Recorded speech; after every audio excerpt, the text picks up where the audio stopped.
O Educação de A a Z de hoje veio para o cemitério, mais precisamente o cemitério da Santa Casa, em Porto Alegre.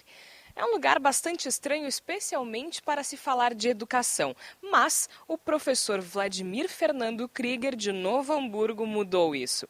Ele propôs literatura além da morte. E ele visita os cemitérios aqui de Porto Alegre para ensinar literatura aos alunos do segundo ano do ensino médio. Mas é também um projeto multidisciplinar. Também se aprende história, sociologia, geografia. Muitas coisas se podem aprender em um cemitério, por mais estranho que pareça. Mas é verdade, olha só, aqui no cemitério da Santa Casa, logo na entrada, à esquerda, a gente encontra o jazigo de Júlio de Castilhos, ele que foi governador do Rio Grande do Sul, e o seguinte epitáfio: os vivos são sempre e cada vez mais governados pelos mortos. Acho que o pessoal está com um complexo de superioridade mesmo depois de morto, mas tudo bem. Sempre para se conhecer a história do Rio Grande do Sul, deve-se falar em Júlio de Castilhos. E por isso, a gente veio aqui para o cemitério da Santa Casa para ver mais de perto o túmulo do político. Goste ou não, é uma referência para a história do Rio Grande do Sul e pode ser sim uma referência que ajuda e muito na hora de fixar um conteúdo de história, principalmente quando o assunto é vestibular. Afinal, os estudantes estão sempre tentando encontrar alguma coisa que faça com que se fixe uma referência para que o conteúdo não seja esquecido lá adiante. É bizarro, mas quem sabe funciona. Outra matéria que pode ser estudada aqui de história é a arquitetura, melhor dizendo. São as colunas gregas, por exemplo. Pertinho aqui do túmulo do Júlio de Castilhos, a gente tem uma capela que explica exatamente o que eu estou querendo dizer. Olha aí, ó.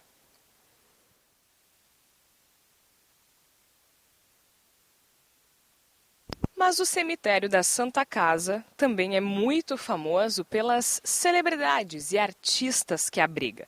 A gente falou do Júlio de Castilhos, um político bastante antigo, não é da nossa época, mas aqui no cemitério da Santa Casa, logo ali adiante, um cantor que, por mais que tenha morrido antes de eu nascer, por exemplo, está nas nossas memórias. Por Querência Amada, Tordilho Negro, Coração de Luto. Isso mesmo. Teixeirinha, e ele também faz parte desse projeto de literatura do professor Krieger. Vamos procurar onde está Teixeirinha? O shot que eu canto agora, na voz que do peito sai, é uma homenagem sincera em memória de meu pai. Quem quiser saber quem sou, olha para o céu azul e grita junto comigo. E aqui está Vitor Mateus Teixeira, ele que nasceu em 1927 e faleceu em 4 de dezembro de 1985. Teixeirinha. A gente não vai cantar Querência Amada, assim como os alunos do professor Krieger cantam, mas com certeza todo dia 4, milhares e milhares de pessoas fazem isso por aqui. E diz o seguinte: eu não queria ser Cristo Senhor, nem eu o cantor que vive de canções. Eu simplesmente só queria ser um homem qualquer que tivesse o poder de dar alegria a tantos corações. Aqui, os alunos aprendem um pouquinho da história do Rio Grande do Sul, da história da cultura do Rio Grande do Sul. Teixeirinha foi amado por muito, não digo odiado, mas outras tantas pessoas não gostavam do estilo da música, mas a gente não pode negar que é um marco, sim, na música gaúcha, na música gauchesca principalmente. E também fez muitos filmes, também foi astro de cinema, aí o Teixeirinha. Com certeza, muitos dos alunos do segundo ano do ensino médio do professor Krieger não conheciam tão bem a história de Vitor Mateus Teixeira.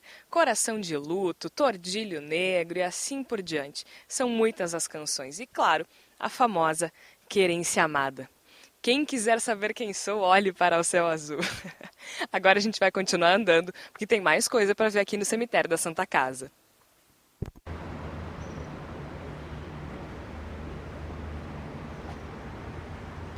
Também reza a lenda que Maria Degolada está enterrada no cemitério da Santa Casa. Lembra quem é Maria Degolada? Ela era namorada de um policial militar no final do século XIX. houve uma briga e esse policial matou Maria.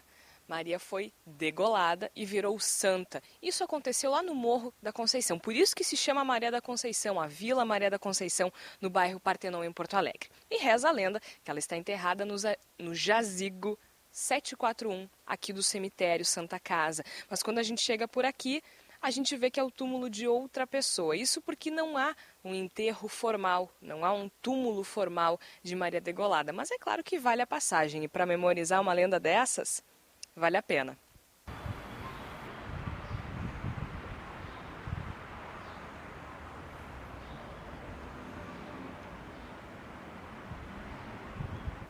E o lugar pode realmente parecer estranho, afinal, olhar para um monte de túmulos assim não é muito agradável e a gente acaba pensando em coisas menos agradáveis ainda. Mas aqui, de quebra, a gente ainda pode conhecer um pouquinho da história de Porto Alegre.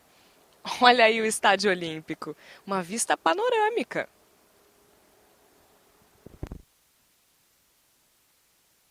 Do outro lado da rua, agora no cemitério São Miguel e Almas, a gente presta homenagem a 2 escritores gaúchos muito, mas muito queridos e muito famosos, assim como fazem os alunos do professor Vladimir.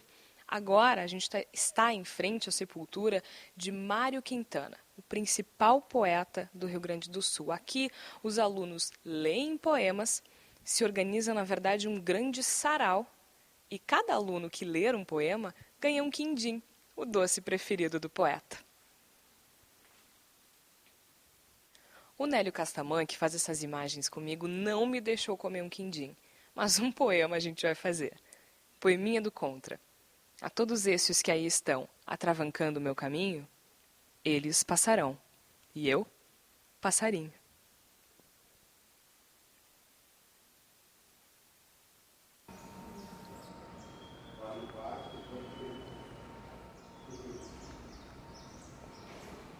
A próxima parada no cemitério São Miguel e Almas é no túmulo de Lupicínio Rodrigues. Ele que morreu em 1974.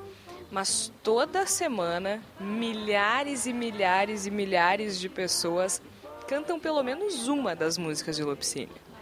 A bandeira do time aqui não engana. Até a pé nós iremos para o que der e vier. Uma das letras mais cantadas de Lupicínio Rodrigues, mas é claro que não se compara com outros grandes sucessos do cantor.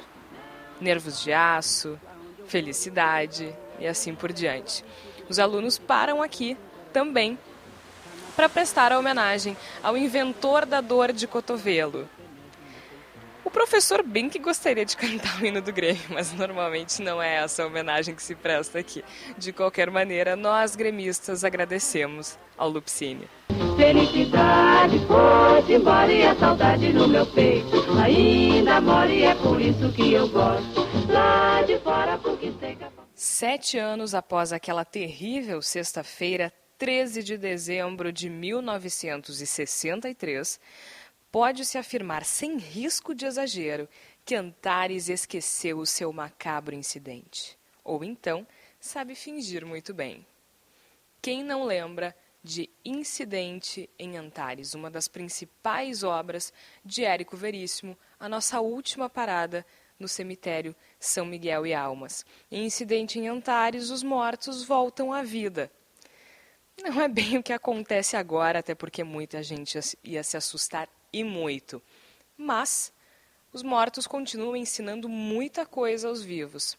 Quem sabe a gente não aproveita um pouquinho e curte o que eles deixaram. O Educação de A a Z vai ficando por aqui. Eu espero que vocês tenham gostado, apesar da estranheza que se causa inicialmente. Mas fica a dica, então, do professor Vladimir Krieger. Quem sabe os mortos não podem nos ajudar e muito, principalmente na hora de fixar algum conteúdo difícil. A gente vai ficando por aqui. Até já!